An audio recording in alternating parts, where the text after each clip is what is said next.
propuesta y un poco el espíritu de esta capacitación es tener un intercambio, entender un poco más cómo funciona el grupo de trabajo de San Salvador y específicamente el monitoreo que ha venido realizando sobre el derecho a la alimentación. Ustedes pueden ver en el chat el programa sugerido para esta capacitación. En total estaremos 60 minutos conversando. También, quizás antes de empezar, consultarles si alguien tendría algún inconveniente en que se grabara el audio de esta capacitación. Por favor, me pueden avisar en el chat.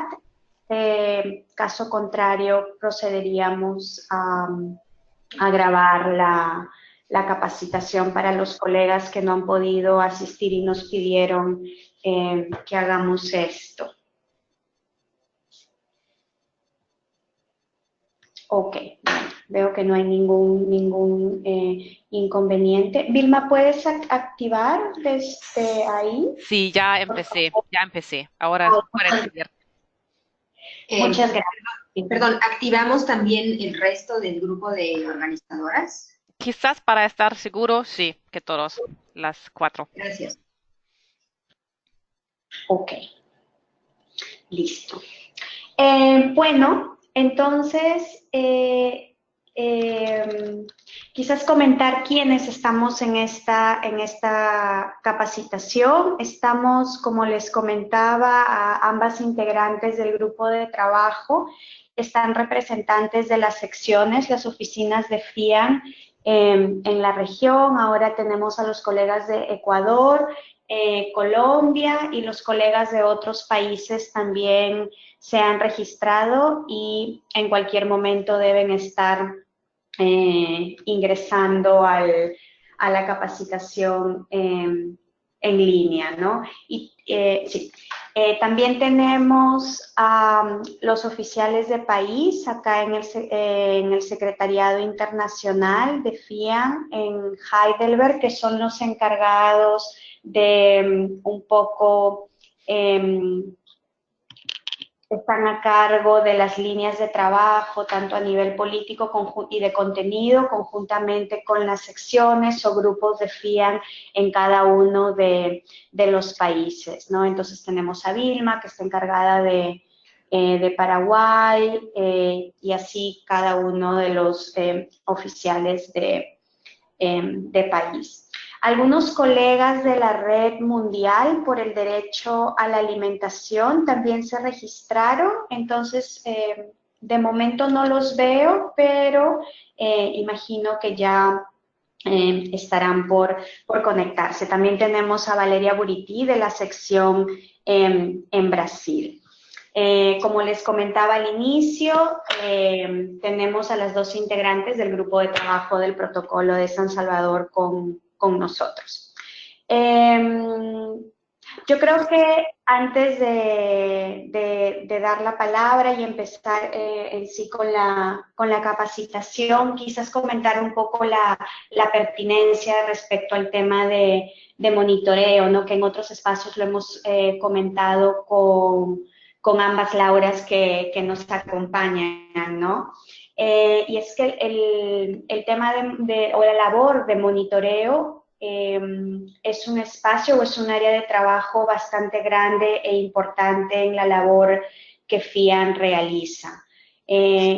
Todas nuestras secciones, no solo en la región, sino también en otras regiones del mundo, están involucradas en ejercicios de monitoreo, elaboran informes de temas que tienen que ver con el derecho a la alimentación, ya sea usando las directrices de la FAO o algunas otras directrices más específicas como las que hay sobre tierra, recursos naturales o dependiendo del instrumento en que se base dicho monitoreo. Entonces, el tema de monitoreo es algo bastante constante en la labor que que realiza la organización día a día, ¿no? Entonces, eso es un poco la idea de este primer intercambio, de explorar conjuntamente, entender más cómo funciona el grupo y explorar cómo se pueden hacer sinergias entre ese monitoreo que realiza FIAN y la labor que tiene el grupo de trabajo. Quizás solo un poco de historia muy breve. FIAN empezó a interactuar con el grupo de trabajo ya hace bastantes años, como Laura Pautasi lo recordaba, ahora cuando estuvimos reunidas en San Salvador, conjunto con Jesús Garza de FIAN Honduras, que tuvimos la oportunidad de tener esta primera interacción en la primera sesión que tuvo el grupo de trabajo ya hace como 4 o 5 años, si mal no recuerdo.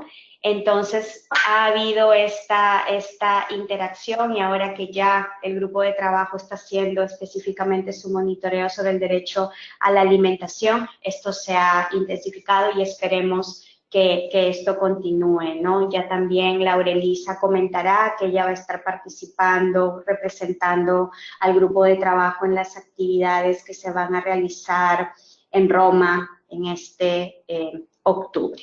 Eso es un poco, digamos, la introducción de la capacitación. Entonces, yo creo que entonces le podría ceder la palabra para la primera participación a cargo de Laura Pautasi, que es experta independiente del grupo de trabajo. Muchísimas gracias, Angélica. Bueno, para muchos de ustedes muy buenas tardes, para nosotros muy buenos días por aquí. La verdad, una alegría poder concretar este diálogo, que tal como dijo Angélica, FIAN es uno de los, UNES, para hablar con lenguaje inclusivo, de los organizaciones de la sociedad civil que desde el inicio se acercaron al grupo de trabajo y nos dieron un apoyo inicial cuando estábamos definiendo este proceso. Pero antes de comenzar a contar cuáles fueron las partes y la participación que tuvo FIAN en este proceso, voy a contar un poquito qué fue la creación de este proceso y voy a tomar esta doble propuesta que planteaba Angélica, que es el objetivo de este webinario y de este encuentro, cómo podemos entender un poquito el proceso, espero ser lo suficientemente clara, y segundo, cómo explorar las posibilidades de cooperación para luego dar lugar a Laura Elisa Pérez con los aspectos más técnicos de los indicadores y las potencialidades que los mismos tienen. El Grupo de Trabajo de Protocolo San Salvador es una instancia de monitoreo dentro del sistema interamericano, es la última de las creadas, recién se aprueba por Asamblea General de la OEA en el año 2007, después que el protocolo entró en vigor en el 99. Es decir, han pasado ya 30 años y fueron como 10 años, primero para que se ratifique, luego para que entre en vigor el protocolo, y lo que había quedado en segundo plano era precisamente el cumplimiento del artículo 19 con el mecanismo de presentación de informes. Entonces, como decía, en el 2007 la Asamblea General establece la composición del grupo de trabajo para el cumplimiento del artículo 19 del protocolo. Esto luego de esta resolución, que previo contaba con unas normas que había también aprobado la Asamblea General de la OEA en el año 2005, donde de manera muy novedosa y quizás anticipando a un debate que Naciones Unidas da más o menos contemporáneamente, pero en esas normas, en 2005, la Asamblea General de la OEA establece que el mecanismo de monitoreo a definir el protocolo San Salvador era por un sistema de indicadores de progreso. Entonces allí ya fue interesante además también este proceso que se hiciese a través de la discusión y el debate en el marco de la Asamblea General de la OEA.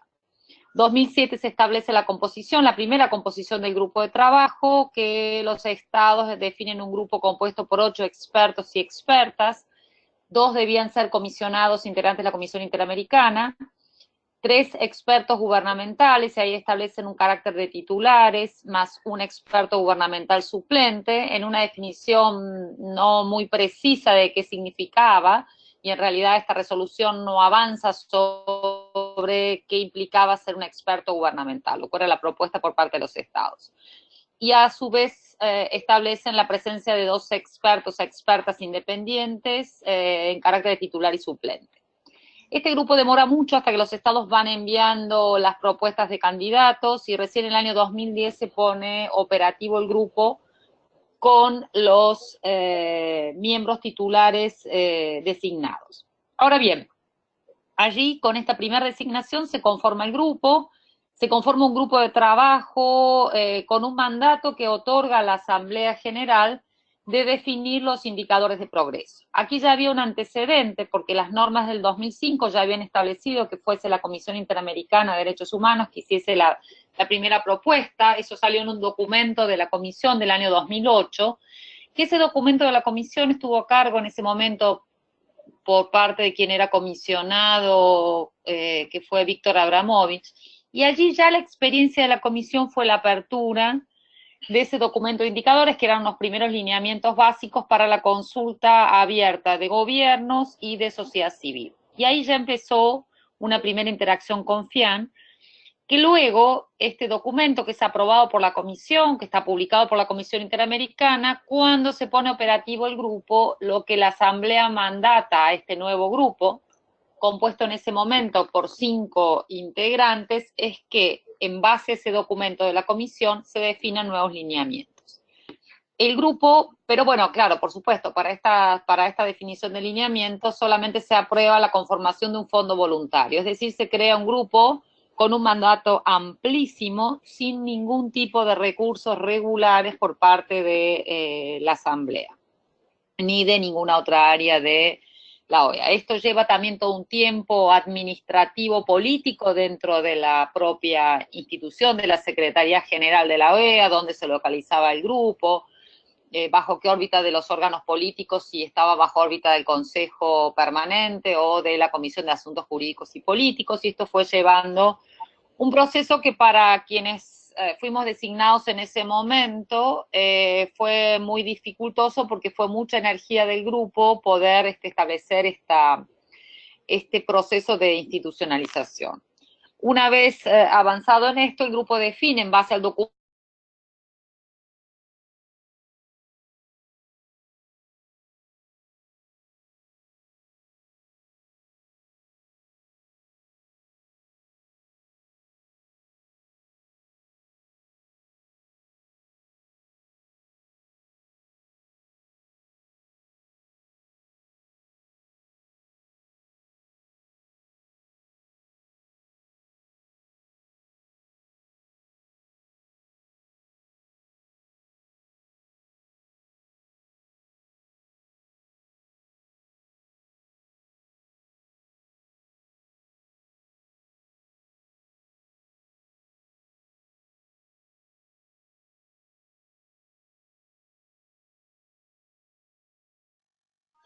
concreta de poner evidencia empírica a la medición de derechos humanos. Y esto también tenía sus críticas dentro también de aspectos más doctrinarios, y entonces esto también fue un desafío importante, obtener las metodologías precisas.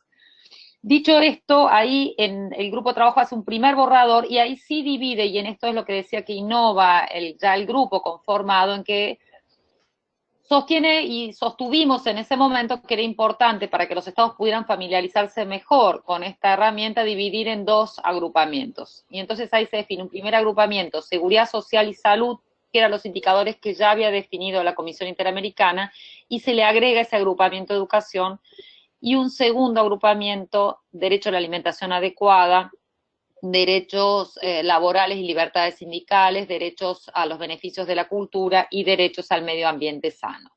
Y se decide, estos son 2 agrupamientos en los cuales se establecen 2 momentos de monitoreo distinto, un primer momento con el primer agrupamiento, y lo que se realiza también novedoso es que todos aquellos derechos que contempla el protocolo vinculado a los derechos de la familia, los derechos de los niños, niñas y adolescentes, los derechos de las personas mayores, los derechos de las personas con discapacidad, la perspectiva de género, la perspectiva afrodescendiente y pueblos originarios se los establece de manera transversal. Entonces se concentra en esta matriz que seguramente ustedes deben conocer, donde es una matriz bastante compleja, pero también que abarca varias categorías que consideramos centrales. Por eso se incorporan estas categorías transversales, donde lo que se interroga para avanzar, y este era también un cambio cualitativo muy importante en relación a los históricos cuestionarios que los estados ya estaban familiarizados con responder, sea del comité del PIDESC, sea de los otros comités de pactos, es que esta matriz toma 6 categorías que serían como las categorías transversales que definimos como centrales. Primero tenía que ver con la recepción del derecho y cómo se había organizado la estructura estatal para dar incorporación a los compromisos del pacto. Siempre recordemos que nuestra unidad de medida, y de allí la complejidad, era la definición de cada derecho dado por el protocolo. Luego una segunda categoría que tiene que ver con compromisos presupuestarios y el contexto financiero. Una tercera categoría de capacidades estatales, que esa categoría da cuenta de precisamente la distribución del poder al interior del Estado, qué jerarquías hay, en una hipótesis previa que teníamos desde el grupo de trabajo, que estos eran de los núcleos críticos en términos de la implementación del cumplimiento de derechos, es decir, cuánto la estructura estatal estaba apta para efectivamente incorporar un enfoque de derechos en su estructura estatal. Pensando también que la región y los 16 estados partes que integran hoy este mecanismo, hay 3 estados federales, el caso de México, el caso de Brasil y el caso de Argentina, y donde esa estructura de Estado federal también requería una mirada central sobre, qué institucionalidad había en el campo de las políticas sociales de los estados para recepcionar este mandato de cumplimiento de obligaciones. Luego le continúan 3 categorías que son centrales del campo de derechos humanos: igualdad y no discriminación, considerada en sentido amplio, y allí donde las categorías tradicionales, las categorías sospechosas y además también la perspectiva LGTBI se instala, quizás un poco más tibiamente, pero se trata de abarcar con los indicadores. Luego viene la categoría de acceso a la información, participación social, y por último acceso a la justicia, en el entendido que este era el punto central para ver efectivamente si se estaba garantizando la debida posibilidad o la potencialidad que las personas, en caso de que la exigibilidad no fuese por los cursos requeridos, pudieran acceder al sistema de justicia.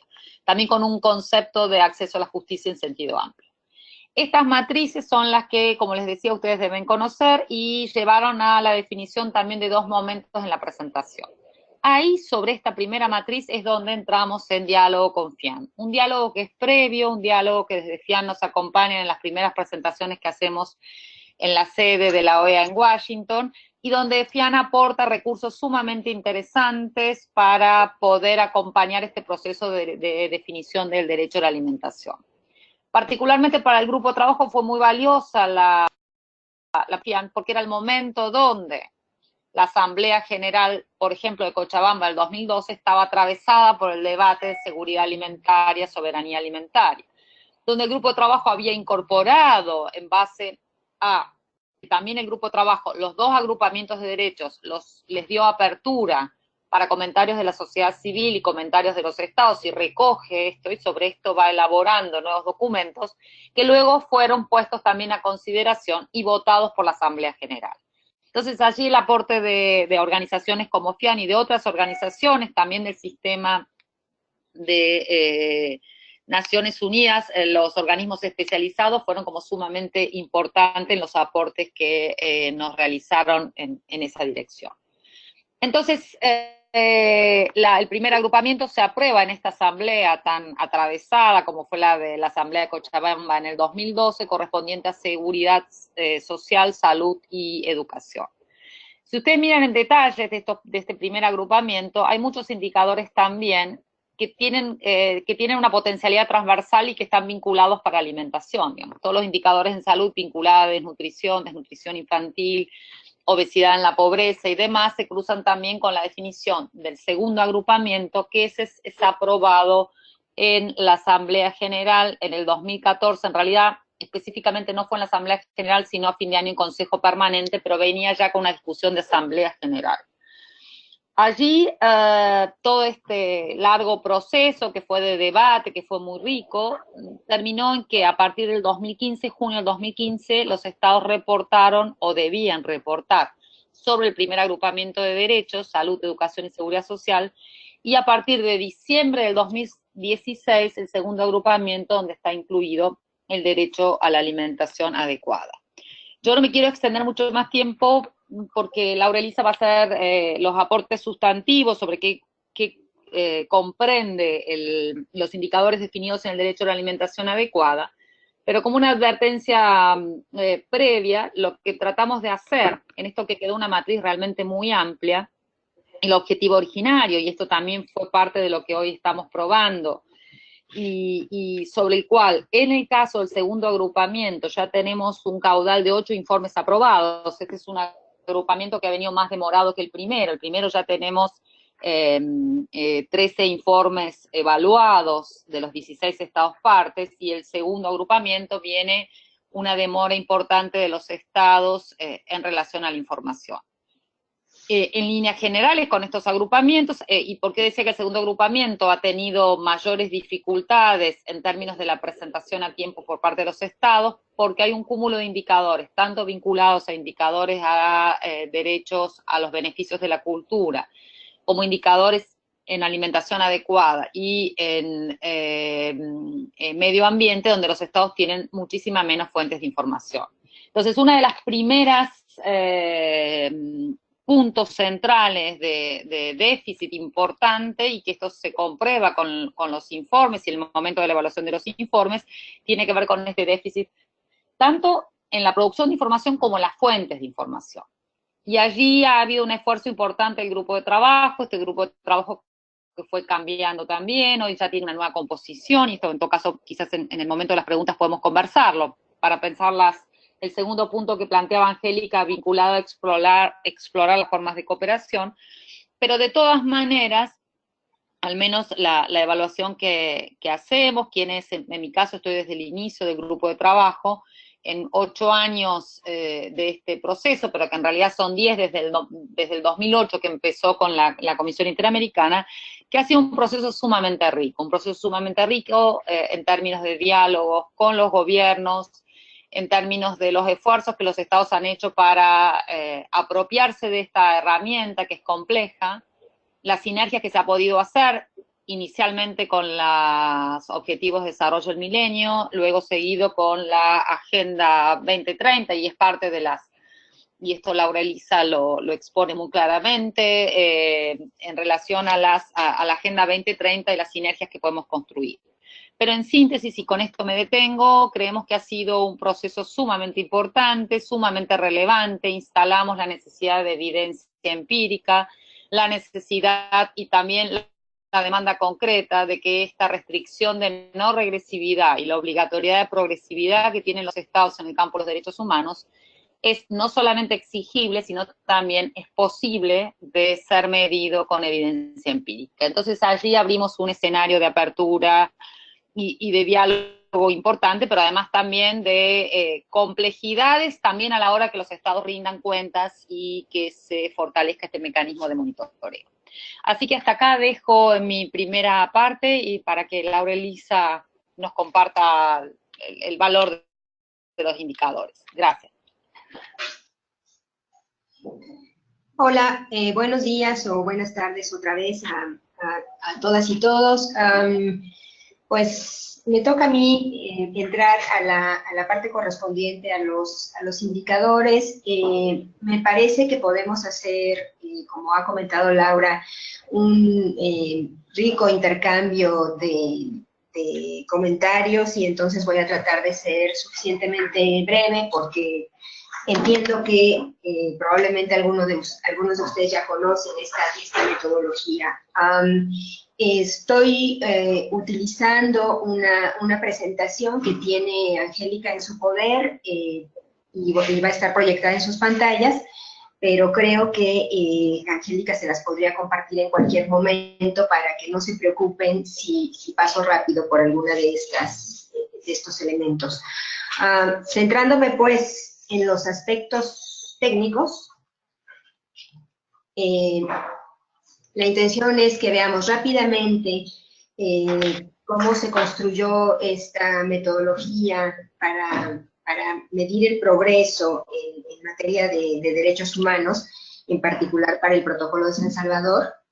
Después dar un breve repaso de los estándares y recomendaciones que estamos utilizando en el caso del derecho a la alimentación.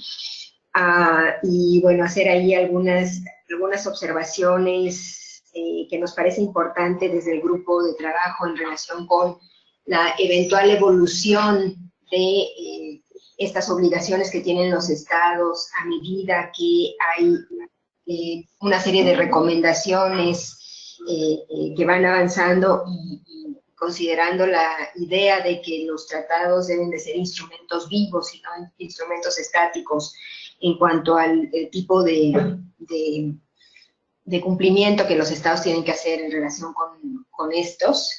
Y al final me voy a permitir presentarles como algunos de los indicadores los medimos en México desde el punto de vista del Programa Universitario de Derechos Humanos de la UNAM.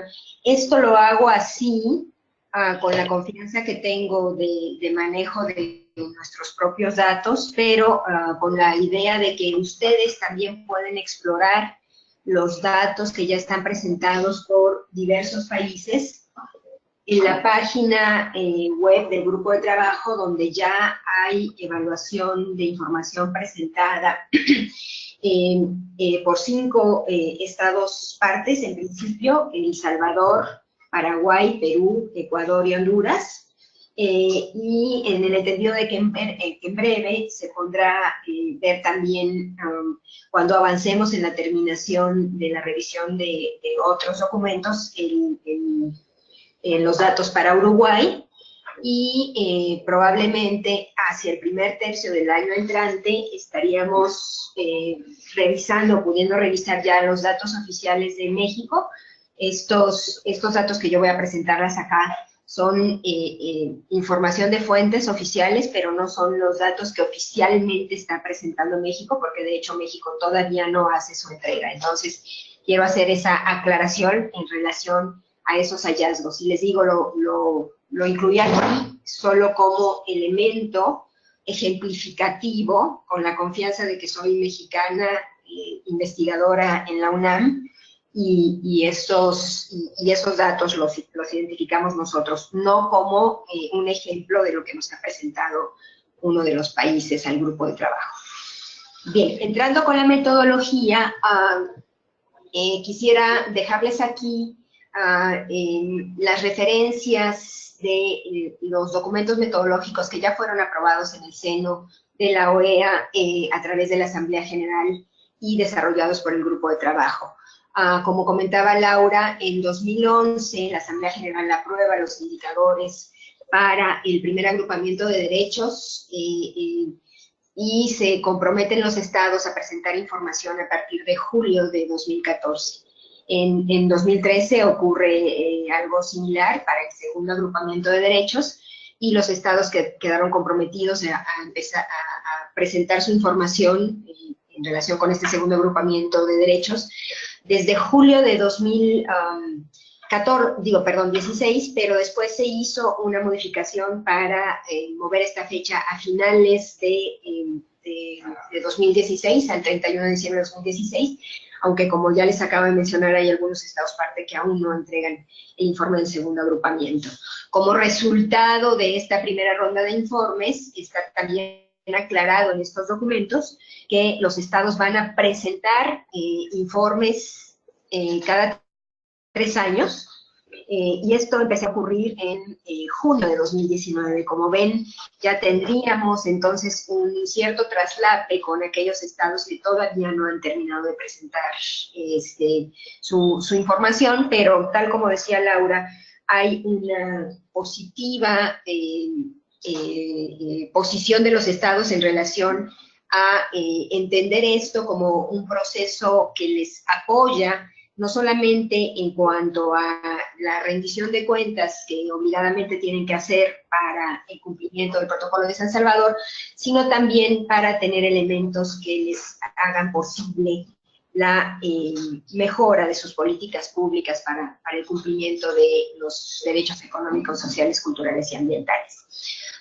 Y el último documento que está señalado aquí es una guía técnica para poder elaborar y presentar cada uno de los indicadores. La intención de esta guía es dar un poco más de detalle que se calcula o que se debiera calcular en términos de sugerencias.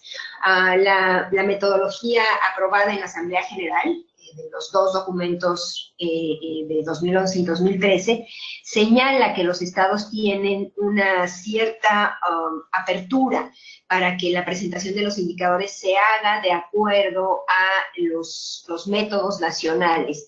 Pero hemos intentado en esta guía insistir a los estados de que es muy conveniente utilizar las metodologías internacionales para el cálculo de los indicadores cuantitativos, sobre todo, de manera tal que de esta manera ellos pueden aprovechar el indicador que generen para rendir cuentas al protocolo y también les sirva para la rendición de cuentas de la Agenda 2030 u otros instrumentos internacionales. Hemos tratado de utilizar en la medida de lo posible fórmulas y metadatos que están definidos por parte de las diversas agencias de Naciones Unidas que ven temas relativos a los diferentes aspectos sociales que enmarcan estos derechos.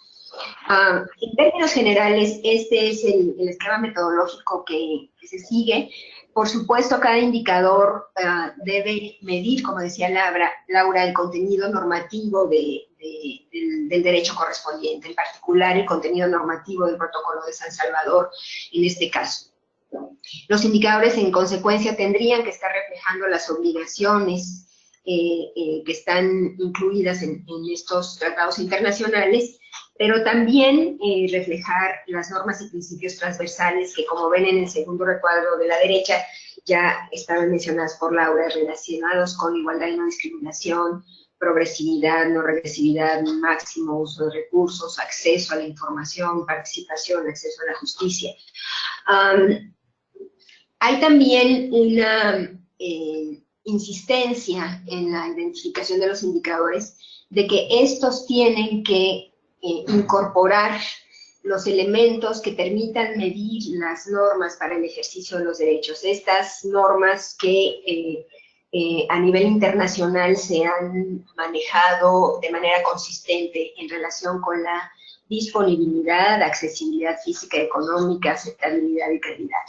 De manera tal que, considerando estos elementos importantísimos para un enfoque de derechos humanos, la metodología procede a utilizar, como ya se comentaba, 3 tipos de indicadores estructurales de proceso y de resultados, y desagregar, los indicadores solicitan una serie de elementos que puedan permitir a los países tanto revisar qué está pasando con sus políticas públicas, como al grupo de trabajo entender en qué medida se está cumpliendo con la garantía de los derechos. Este esquema metodológico, aquí está la descripción general de los indicadores. La intención es que a nivel estructural se esté repasando el compromiso de los estados en relación con la generación de leyes y la armonización legislativa, y también la existencia de mecanismos que permitan avanzar en la exigibilidad y justiciabilidad. En los indicadores de proceso, la intención es conocer precisamente en qué medidas se están realizando esfuerzos para implementar los derechos, midiendo coberturas, contenido de estrategias, etcétera. Y, por supuesto, los indicadores de resultado, que se entienden como indicadores básicamente de impacto e indicadores que nos permitan realmente identificar el cumplimiento de los derechos. Este conjunto de principios y normas del enfoque basado en derechos humanos, se los pongo aquí en términos generales, recordando que todos estos elementos, bajo las diferentes recomendaciones que se han dado desde Naciones Unidas para la generación de políticas públicas con enfoque de derechos humanos, es un conjunto amplio de elementos que deben de estar presentes en la definición de las políticas y en la actuación de los estados. Y este diagrama se los pongo así en términos generales para que vean que todos estos principios están retomados en la manera en que la OEA configura la matriz de indicadores, de acuerdo con este enfoque basado en derechos humanos.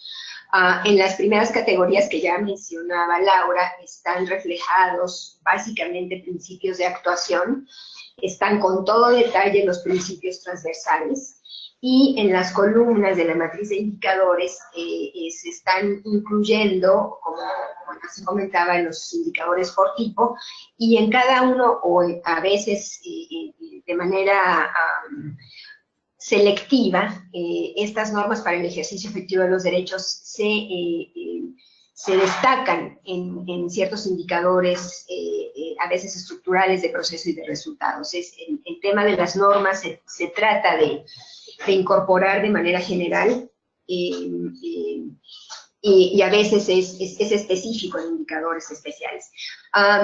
Quiero insistir en la bondad del arreglo matricial de la metodología de la OEA en relación con la metodología del Alto Comisionado de Naciones Unidas para los Derechos Humanos. Como ustedes saben, ellos trabajaron de manera coordinada. Laura comenta los esfuerzos que se empezaron a hacer desde el 2008, y fue también en 2008 cuando el Alto saca sus primeros documentos de metodología. Entonces, a diferencia del Alto, ellos no hacen este énfasis en la configuración de la matriz para dejar de manera muy clara los principios, y a mí me parece que esta diferencia hace que el arreglo matricial del Alto no deje de forma tan evidente ciertos elementos importantísimos como son, por ejemplo, los mecanismos de acceso a la justicia.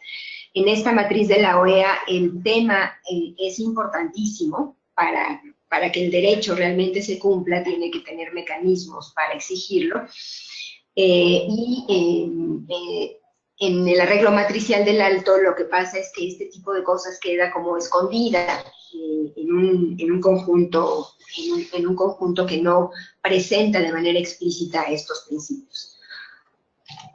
Bueno, decía yo que la intención, como se ha dicho desde el principio, es acercarse a la medición específica del derecho tal como está establecido, en este caso, en el Protocolo de San Salvador, pero por supuesto que estas mediciones tienen que recurrir a estándares que se han estado desarrollando a lo largo de la historia y de los años. Los tratados internacionales serían extremadamente rígidos si se tomaran exclusivamente a la letra, y por supuesto hay toda una serie de normas como el principio pro persona y toda una serie de elementos adicionales que se deben de tomar en cuenta. Entonces, aunque esa es la letra específica del texto del artículo 12 del derecho a la alimentación, que habla de nutrición adecuada como primer término, y después de métodos de producción, aprovisionamiento y distribución de alimentos, se está midiendo, por supuesto, también elementos que están establecidos, y ustedes lo pueden ver en la introducción de los indicadores del derecho a la alimentación que se presenta en los documentos metodológicos. Se menciona de manera explícita el uso de la observación general número 12 del CDESC, y también el uso, por supuesto, de este documento emblemático de las directrices voluntarias de apoyo a la realización progresiva del derecho a la alimentación adecuada, que va mucho más allá de, digamos, la letra específica del artículo que acabamos de ver. Y nosotros insistimos en que la idea, este es un proceso que no hemos abordado todavía en el grupo de trabajo, pero que no lo hemos puesto entre las tareas a futuro, es identificar elementos adicionales de medición que debieran de ser incorporados a las matrices. Entonces, en ese contexto, otras recomendaciones de otras entidades de derechos humanos con autoridad para identificar las nuevas problemáticas que se han generado son, por ejemplo, recomendaciones de los relatores o relatoras para el derecho a la alimentación. Y bueno, hay elementos importantísimos relativos que todavía no están en nuestra matriz, pero que consideramos que eventualmente debiéramos seguir impulsando. La aplicación de los principios rectores sobre empresas y derechos humanos, el avance específicamente hacia sistemas agroecológicos sostenibles, la protección de las personas sobre los efectos negativos en relación a los alimentos muy elaborados, el empoderamiento de las mujeres en estrategias nutricionales, etcétera, etcétera. Esta es, en general, los temas que están incluidos en nuestra matriz. La matriz de indicadores del Protocolo de San Salvador solicita 94 indicadores a los estados parte. Ya Laura ha hecho comentarios en relación con la dificultad de fuentes de información y la dificultad de cálculo, pero lo que el grupo de trabajo decidió es que estas matrices debieran tener un conjunto de indicadores donde también se aspirara a contar con elementos a futuro de medición. Y por supuesto que en términos generales, cuando los estados nos comentan que no tienen información para responder a alguno de los indicadores, lo que nosotros les hemos propuesto es que nos vayan señalando planes de avance para la generación de información o para la mejora de sus registros administrativos que les permita avanzar en la obtención de mejores indicadores.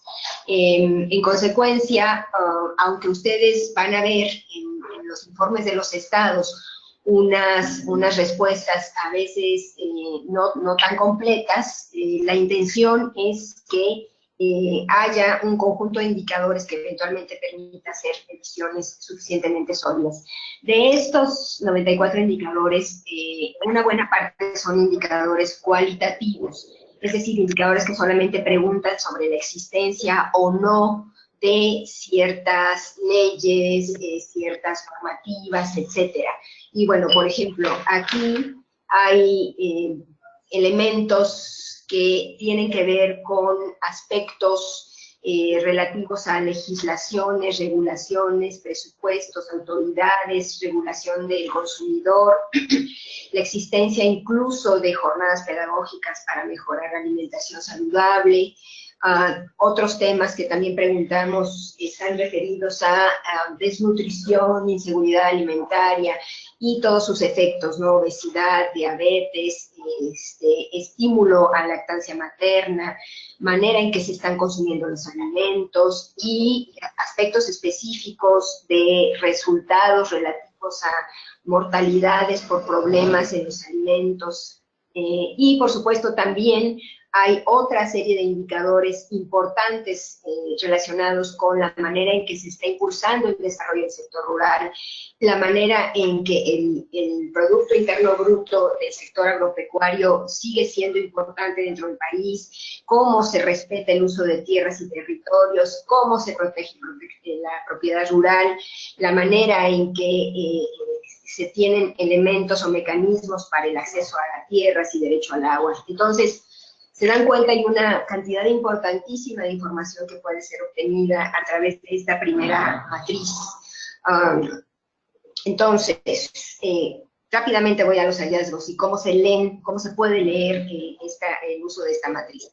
En el caso de recepción del derecho, aquí hay algunos ejemplos de cómo, por ejemplo, México, aunque tiene un artículo constitucional donde protege el derecho a la alimentación como tal en la Constitución, no ha podido avanzar en la aprobación, por ejemplo, de una ley reglamentaria para el derecho a la alimentación. Esto genera como consecuencia que haya una fragmentación tremenda en la manera en que se atienden las políticas públicas para alimentación, y de hecho ya las políticas públicas se caen porque no tienen este respaldo de esta visión de una ley marco, y entonces cada secretaría, acá les llamamos secretarías y ministerios en otras latitudes de Latinoamérica, cada secretaría tiene sus programas por separado y de manera central no alcanzan a generar una protección apropiada del derecho a la alimentación. Por ejemplo, tuvimos durante este sexenio una muy publicitada Cruzada Nacional contra el Hambre que no nos dio ningún resultado, y eso lo podemos ver acá, por ejemplo. Tenemos consistentemente desde hace varios años un indicador de carencia de acceso a la alimentación que se mide con los procedimientos establecidos por la FAO para hacer las encuestas sobre el hambre. Y tenemos consistentemente 28 millones de mexicanos con carencia de acceso a la alimentación, es decir, que están sufriendo inseguridad alimentaria moderada o severa. Y eso nos ha movido en los últimos años, como les decía. Los niños con desnutrición crónica, que es la desnutrición más grave, siguen siendo del orden de 1,5 millones. Ahí está un dato entre 2006 y 2012, donde pareciera en términos porcentuales que el número de niños se redujo de 15.4 a 13.6, pero en números absolutos el mismo 1,5 millones de niños con desnutrición crónica sigue. Y bueno, probablemente ustedes sepan, México es uno de los campeones en problemas de sobrepeso y obesidad, y ahí están las gráficas. La información incluye datos de 2016, porque este tema está siendo ya una alerta de salud pública en el país, y se levantó una última encuesta en 2016, y lo que muestra la encuesta es que en general está subiendo en el caso de adolescentes, mujeres y hombres, el porcentaje de personas con sobrepeso y obesidad. Y podemos ver también que en términos de compromiso financiero y presupuestal, México ha abandonado el campo. Teníamos en los 70s un 9.6% de PIB en el sector primario, y en los últimos años estamos apenas rebasando el 3%, y eso tiene que ver también con la manera en que los presupuestos para, por ejemplo, lo que tenemos aquí es un programa emblemático que se llama Programa Especial Concurrente para el Desarrollo Rural, que es el de la raya superior en la gráfica, que pasa de 10.9 en el 2010 a 8.7. O sea, la caída en los presupuestos que se están estableciendo es evidente en caso al descuido del sector rural.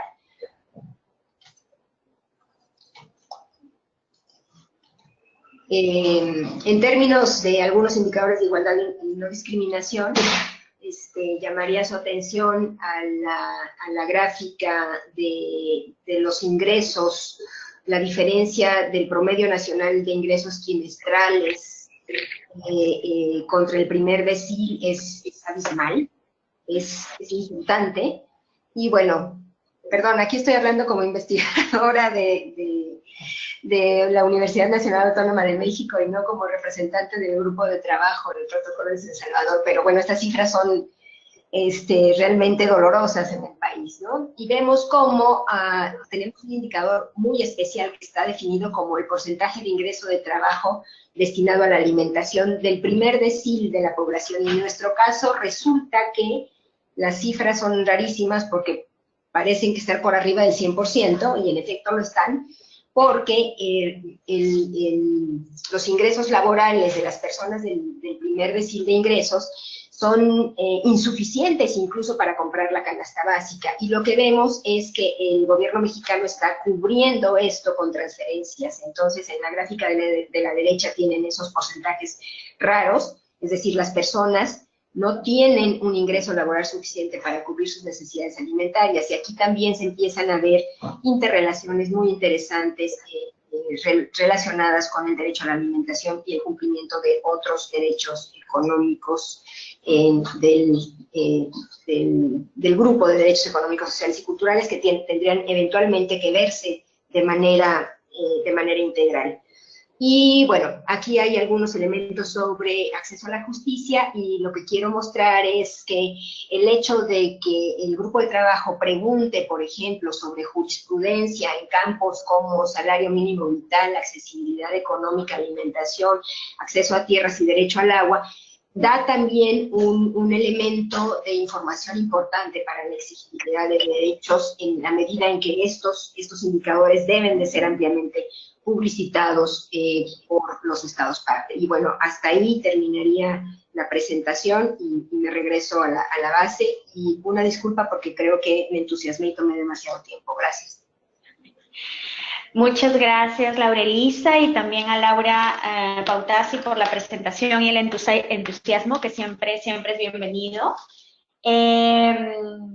Yo creo que ha sido una información bastante importante, y quizás resaltar solamente un par de elementos antes de pasar a las preguntas, ¿no? Y es que este sistema de indicadores, como lo decía Laura Pautasi, es un sistema de indicadores consensuado por los Estados miembros, por la Asamblea General de la OEA, ¿no? Entonces ese es un elemento bastante importante respecto a la obligatoriedad, y también que es un sistema de monitoreo de derechos humanos, ¿no? Si quizás lo comparamos con el monitoreo que se hace en el Comité de Seguridad Alimentaria, que no es necesariamente este tipo de monitoreo, o con otros espacios, yo creo que ese también es un elemento bastante distintivo de la labor de monitoreo que realiza el grupo de trabajo, ¿no?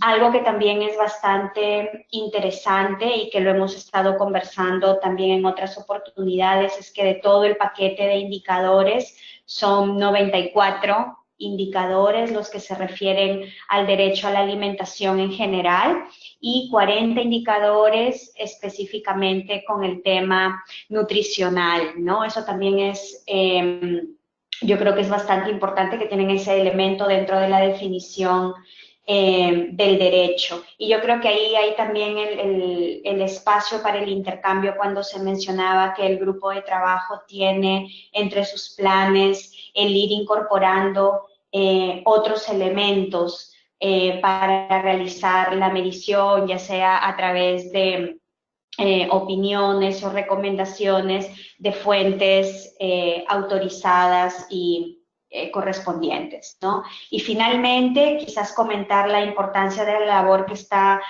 realizando el grupo respecto al tema de política pública, ¿no? Yo creo que eso es también bastante importante tenerlo en cuenta de parte de la sociedad civil para el trabajo que realizamos. Es que la labor que ustedes están haciendo con todo este trabajo de monitoreo e incluso de capacitación también es en lo relacionado a política pública específicamente, ¿no? Y también tener en cuenta lo que a futuro puede representar para el continente, ¿no? Yo recuerdo que un poco lo que hablábamos en las actividades que se realizaron en San Salvador, cuando el juez Ferrer de la Corte Interamericana hacía su presentación, es que algo que él miraba como hacia futuro es que tanto la Corte y la Comisión usen esta información, estas recomendaciones del grupo para las labores que ellos realizan. Entonces ya el monitoreo en sí es una labor bastante importante, pero si se piensa un poco más lo que luego esto se puede transformar, es aún mucho más importante. Entonces, yo creo que ahora aprovecharía para dar la palabra a los colegas que no han tenido antes la oportunidad de interactuar con el grupo de trabajo. Entonces, yo creo que si pueden levantar su mano virtual, yo podría activar para que ustedes hagan las preguntas correspondientes, ¿no? Quizás solo para recordarle, ahí tengo a Juan Carlos, recordar que están colegas de Brasil, de Colombia, de Ecuador. Entonces le voy a dar la palabra a Juan Carlos de Colombia, y todos los colegas que están acá tienen amplia experiencia con trabajo de monitoreo desde sociedad civil. A ver, Juan Carlos.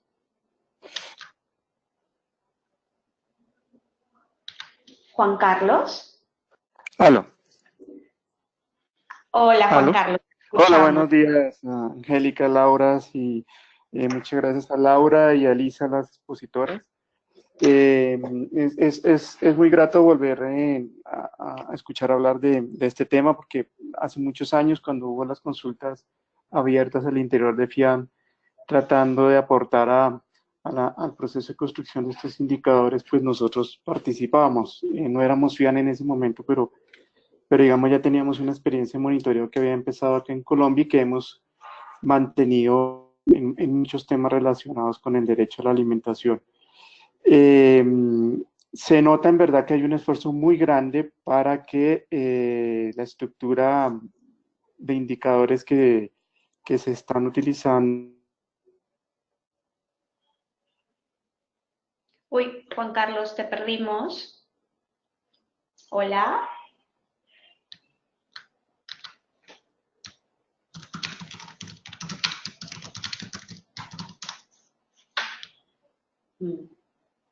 Juan Carlos.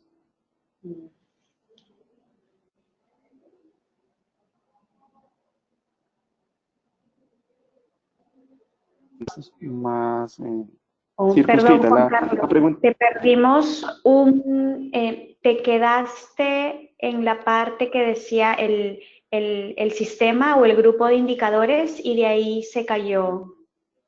Vale, gracias. No, que uno nota que el sistema de indicadores construido tiende a ser comprensivo, ¿sí? Con H intermedia. Lo cual es muy bueno porque trata de responder a esa preocupación que todos y todas quienes trabajamos en el tema tenemos alrededor de que el derecho a la alimentación sea visto y evaluado de una manera holística.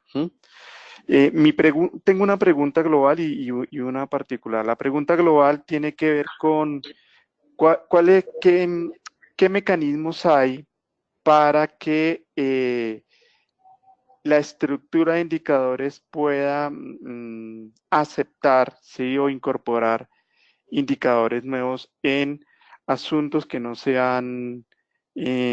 están evaluando aún o que necesitan ser precisados.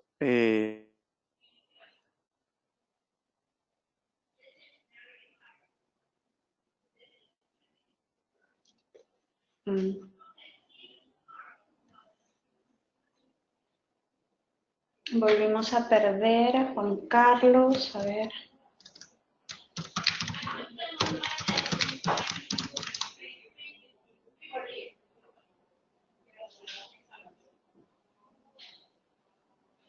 Juan La toma Carlos, de decisiones en política. Juan Carlos, Sí. perdón, se volvió a caer y te quedaste en la parte que decía qué mecanismos hay para que los indicadores incorporen nuevos sobre otros asuntos y ahí se cayó. Vale, entonces como esto está cayendo mucho, la otra, voy a obviar algunas preguntas y solo quisiera dar otra, es que noto que no hay indicadores que traten de evaluar un problema en el que nos enfrentamos en este momento, quienes defendemos y promovemos el derecho a la alimentación, que es la interferencia de la industria y en los procesos de toma de decisión de política pública. Y en el tema de justiciabilidad, incluso ya procesos que se han iniciado de criminalización y de persecución a organizaciones defensoras de derechos humanos que justo están exigiendo cosas que averiguan los propios indicadores, sobre todo en el tema nutricional. Muchas gracias, Juan Carlos. Yo creo que quizás tus otras preguntas las podrías colocar en el chat, cosa que así también las pueden ser respondidas, ¿te parece? Vale, gracias. Listo, gracias, Juanca. Entonces, le daría la palabra a las Lauras para la respuesta.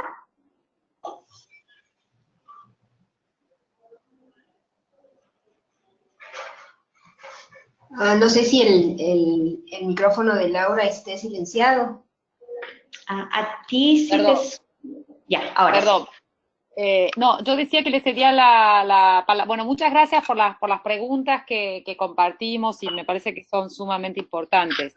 Yo estoy de salida del grupo de trabajo, o sea, ya cumplí mi ciclo y entonces me parece sobre todo para la posibilidad de incorporar nuevos indicadores, la primera parte de la pregunta, Laura Elisa es más adecuada para la respuesta, así que Laura Elisa, si tú quieres. Sí, gracias. Bueno, esto yo lo puse sobre la mesa viendo una labor que hemos conversado dentro del grupo de trabajo, pero que no es un mecanismo establecido formalmente y aprobado formalmente en la Asamblea General de la OEA. La idea, por supuesto, es que en efecto podamos ir mejorando nuestra visibilidad en relación con estas graves problemáticas modernas que afectan al derecho a la alimentación, como algunas de las que ya mencionó Juan Carlos, pero no es un mecanismo formal como tal, como lo pregunta Juan Carlos. Entonces, es un trabajo y una posición que nos queda al grupo para seguir avanzando en él, pero sí advierto que dado la formalidad del mecanismo construido bajo el artículo 19 del Protocolo de San Salvador, tendríamos que pasar por una revisión en la Asamblea General que a lo mejor no es tan sencilla.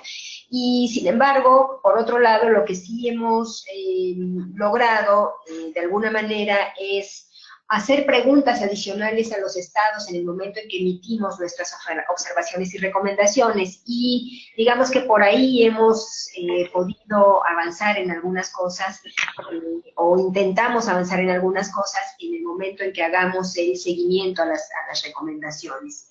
Y bueno, eso sería también el caso en relación con la posibilidad de tratar de medir esta interferencia de la industria en la toma de decisiones, que es uno de los temas más preocupantes, y me imagino que va a salir de manera insistente en el próximo Consejo de Seguridad Alimentaria. Pero no hay mecanismos formales, pero sí está nuestra intención de hacerlo.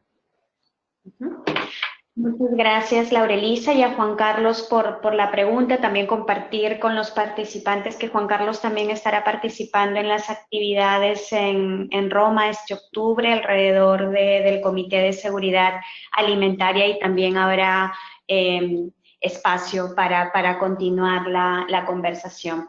Tengo a Valeria Buriti de FIAM Brasil. A ver, Valeria.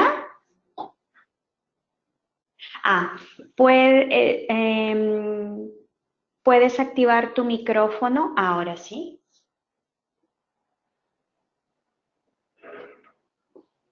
No te escuchamos, Valeria. Yo ya activé tu micrófono de acá, pero yo creo que está en mudo desde tu computadora.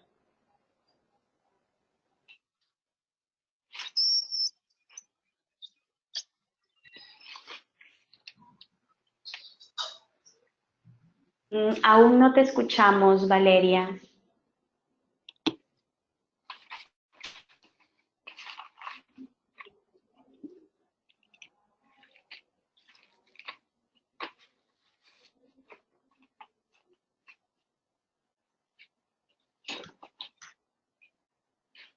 Bueno, está escribiendo. Ok, bueno, entonces, por favor, si puedes escribir la pregunta.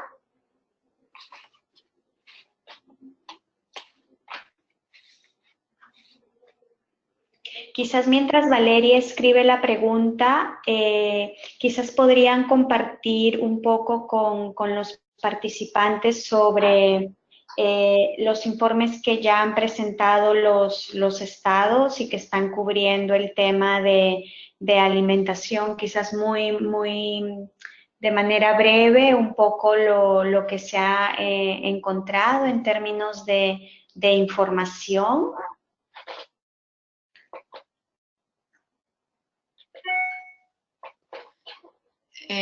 No sé, Laura Elisa, si quieres tú que cuente un poquito.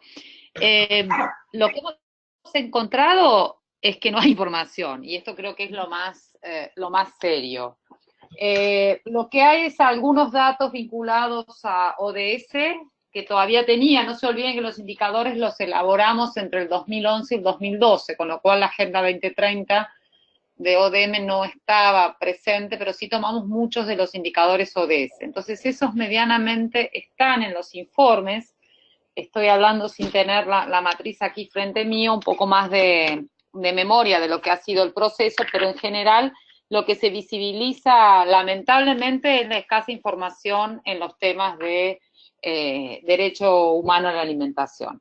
Hay algunas experiencias, sobre todo los 5 informes que están, hay algunas experiencias interesantes, por ejemplo, en relación a acceso a la justicia, que están planteando algunos de los estados alguna información vinculada, pero bueno, así como en medio ambiente, por ejemplo, El Salvador está avanzando en un fuero especializado para alimentación, entran dentro del gran paquete más vinculado a los procedimientos contenciosos administrativos, entonces no hay mucha información en esa línea. Entonces esto sí se ve una debilidad importante, una debilidad también, y en ese aspecto la guía que el grupo de trabajo presentó y que estuvo a cargo de su elaboración, de Laura Elisa Pérez con su equipo del Programa de Naciones Unidas, del Programa de Derechos Humanos de la UNAM, viene a facilitar y a fortalecer, y ha sido un enorme esfuerzo realmente muy destacable esta guía, para que puedan precisar mejor la información. Hay una dificultad de comprensión de los temas. Y aquí yo un poco quiero retomar la primera pregunta, porque cuando nosotros debatíamos los indicadores y cuando se abrió a consulta, sin duda que hubo mucha resistencia, sobre todo los temas que los indicadores que apuntaban a medir el avance en soberanía alimentaria fueron claramente censurados, no sé si censurados, observados por los estados. En ese momento el grupo de trabajo tomó como decisiones decir, bueno, lo que requerimos es que el mecanismo se ponga en marcha y por lo tanto vamos a tratar de allanar el camino para lograr la aprobación general, que es lo que hicimos, ¿no? Entonces, eso cruzado a lo que planteaba el colega en relación a también las presiones de empresas y de actores económicos fuertes, se vio muy claramente, de nuevo, vinculado con soberanía alimentaria, con seguridad alimentaria un poco menos, pero también algunos recuerdos que fueron observados, pero además también se vio muy claramente en el tema medioambiental. Allí todo lo que tenía que ver con control de emisiones y demás para sectores empresarios fueron observados. Entonces, sin duda que este comentario, esta pregunta vinculado a estos nuevos actores, sin duda que tienen un peso importante. Allí creo que es bueno destacar que el grupo de trabajo es integrado por la Comisión Interamericana de Derechos Humanos. Desde el inicio estaba integrado por 2 comisionados o comisionadas, uno en carácter de titular y otro suplente. Ahora, en la actual integración, que es la reciente reforma que se aprobó en la Asamblea de este año, la integración de la CIDH pasa a ser a partir de la red DESCA. Entonces la relatora integra el grupo de trabajo. Y allí la CIDH está teniendo una línea sostenida y la relatoría DESCA también sobre empresas y derechos humanos, así que vemos de manera auspiciosa esta posibilidad de tener también elementos de doble monitoreo sobre esta posibilidad de los actores. Muchas gracias, Laura.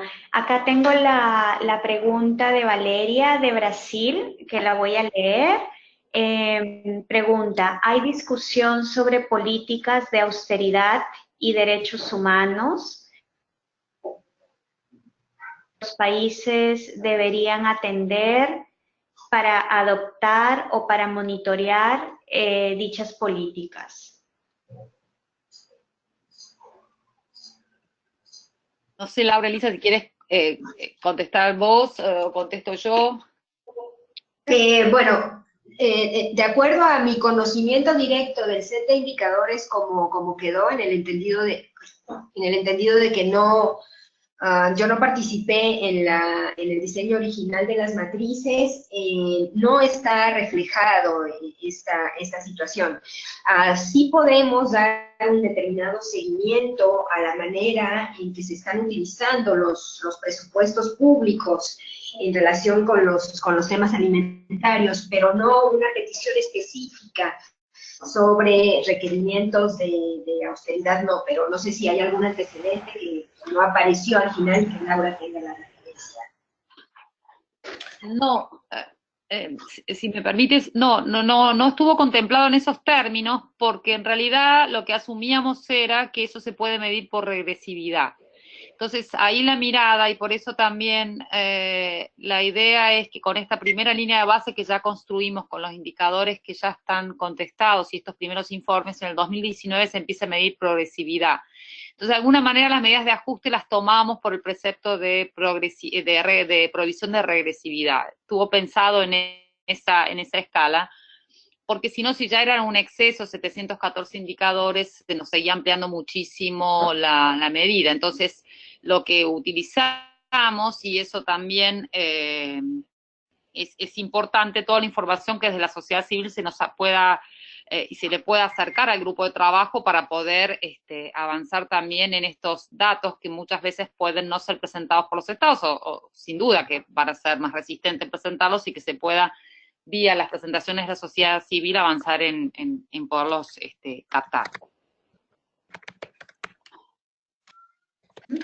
Muchas gracias por la respuesta. Acá tengo a Daniela Andino de FIAN Ecuador. Daniela. Hola, buenos días con todas. Gracias por este espacio, me pareció súper valioso.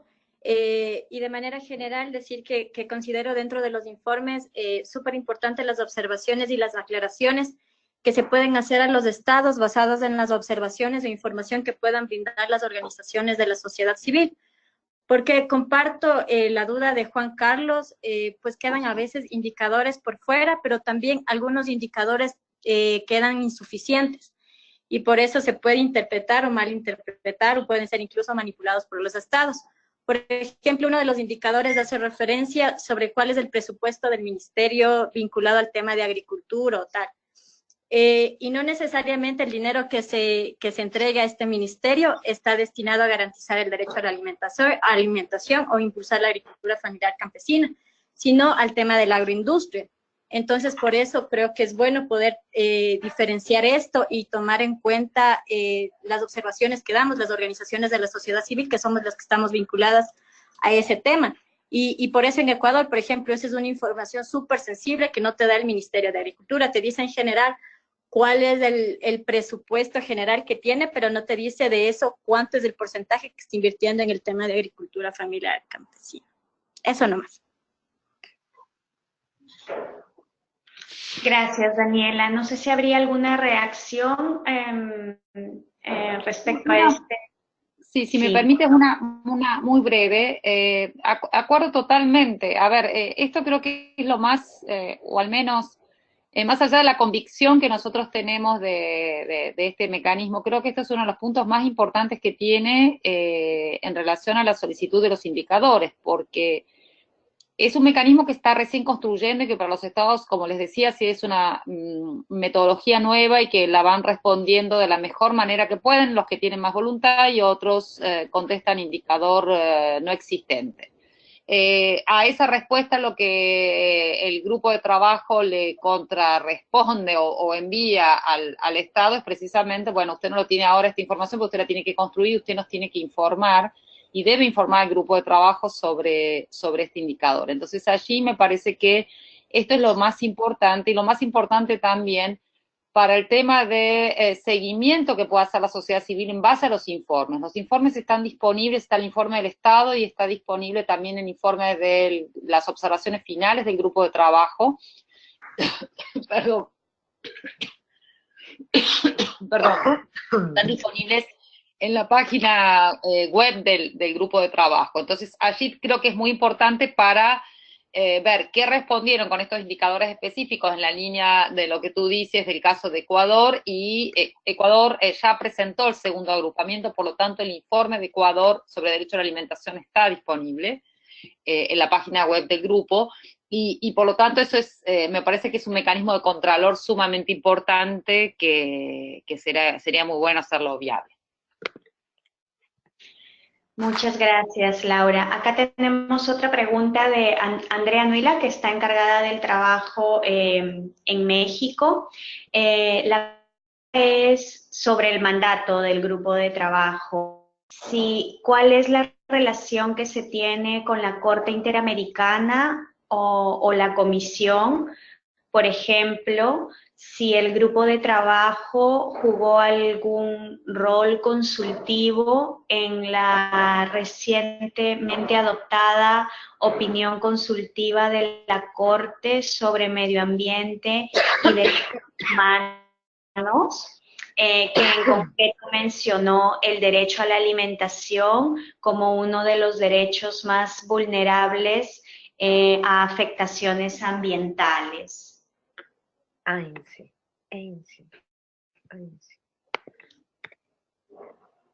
Así. Ok. Ainsi. Creo que Laura Pautasi debiera contestar esta pregunta. Bueno, a ver, no tuvimos ningún papel. La Comisión Interamericana de Derechos Humanos, como les decía, integró el grupo de trabajo. Eso al inicio y un poco en los debates originarios no era, había bastante temor por parte de los estados con la integración de la comisión dentro del grupo de trabajo, que luego claramente lo que desde el grupo dejamos en claro a los estados es precisamente de que tenemos funciones distintas. El mecanismo es un mecanismo de monitoreo. No tenemos facultades para denunciar violaciones ni demás, sino que la comisión participa de este mecanismo de monitoreo que también tiene habilitada la comisión y además sus funciones de fiscalización. En la composición actual no tenemos la presencia, porque esto es una reforma también por solicitud de los estados, de que en la integración del grupo ya no estén comisionados, sino que esté la relatora. Pero de todas maneras la comisión sigue siendo parte del grupo de trabajo. En relación con la Corte Interamericana, estamos construyendo este vínculo, ha habido un acercamiento donde FIAM pudo participar en una excelente exposición de Angélica en agosto de 2018 en San Salvador, donde conmemoramos los 30 años del protocolo. Allí contamos con la presencia del presidente de la Corte Interamericana en una clara voluntad de poder integrar más ambos mecanismos. Y en ese caso el presidente de la Corte Interamericana planteó esta importancia que el mecanismo de seguimiento puede fundamentar gran parte, con la evidencia empírica que se va produciendo, gran parte de las sentencias de la Corte Interamericana, y este es nuestro deseo, que ojalá también sea en esta dirección. No significa que este es un camino que esté establecido, ni necesariamente, pero bueno, hay como una vinculación entre todos los mecanismos que, tanto sea monitoreo o de fiscalización, estamos integrando el sistema interamericano. De hecho, el grupo de trabajo hace un esfuerzo importante, y también en esta conmemoración en San Salvador se hizo un segundo momento, en realidad es un tercer momento, donde tratamos de tener un espacio también donde compartimos con los otros mecanismos. Por ejemplo, el mecanismo de seguimiento de Belén do Pará tiene el mismo diseño y sistema de indicadores. Y la convención, la CEDIS, la convención de seguimiento de la Convención Interamericana contra la discriminación de las personas con discapacidad también ha adoptado indicadores. Entonces esto también es una potencialidad que desde la sociedad civil también se puede tomar bien en consideración, porque estamos con matrices de datos muy parejas, muy similares, y donde lo que permite también es ampliar la visión de monitoreo. En relación al ejemplo del Ecuador y los datos sensibles, acá hay toda una información de los distintos mecanismos que los estados van ofreciendo. Entonces ahí me parece que también es una ventana de oportunidad que estamos haciendo. Y con la pregunta concreta de la opinión consultiva, el grupo de trabajo no participó.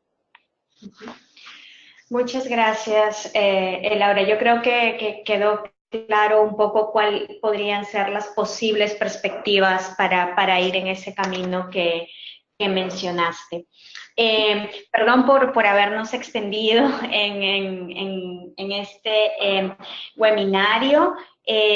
Yo no sé si habría otra pregunta, caso contrario yo preguntaría tanto a Laura Elisa como a Laura Pautasi si tuvieran algunos comentarios de cierre. Este ha sido un primer intercambio y como les comenté, Laura Elisa estará participando en las actividades en Roma y yo creo que después de esta participación ante el Comité de Seguridad Alimentaria surgirán otros elementos para quizás tener otra oportunidad para volver a intercambiar ya con esta nueva información. Entonces yo dejaría a las Lauras el espacio para algunos comentarios de cierre si lo creen pertinente.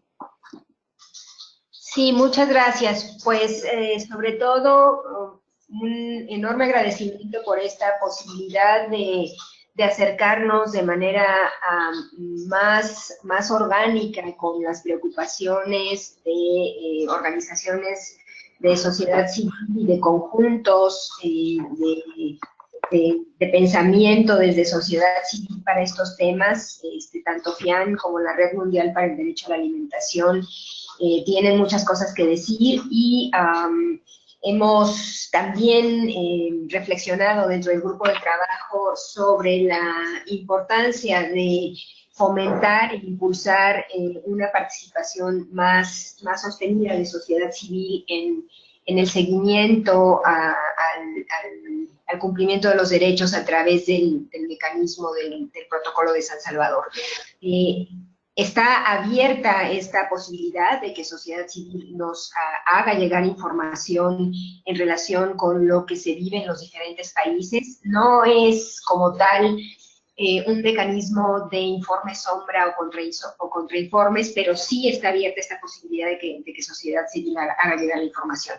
Y a mí me parece que es muy promisoria la posibilidad de trabajar de manera muy cercana con personas con tanta experiencia y con tanta información a nivel terreno, a nivel local, como son ustedes, para poder ir mejorando. Nosotros tenemos mucha confianza en que el sistema de monitoreo a través de indicadores es una herramienta sólida que en efecto nos va a permitir revisar a detalle el cumplimiento de un enfoque de derechos en las políticas públicas de los estados, pero como ya se ha mencionado aquí, sí nos parece fundamental consolidar esta relación con sociedad civil especializada y, bueno, en general con la población para tener mayor acercamiento a estas herramientas de monitoreo y seguimiento del cumplimiento de los países. Y muchas gracias. ¿Y Laura? No, perdón, muy breve también, sumarme a los agradecimientos, a la confianza de FIAN y al trabajo y, bueno, seguir para adelante porque creo que realmente es muy importante y aprovechar la posibilidad de que esté Laura Elisa en el grupo de trabajo, que realmente ha sido un motor fundamental.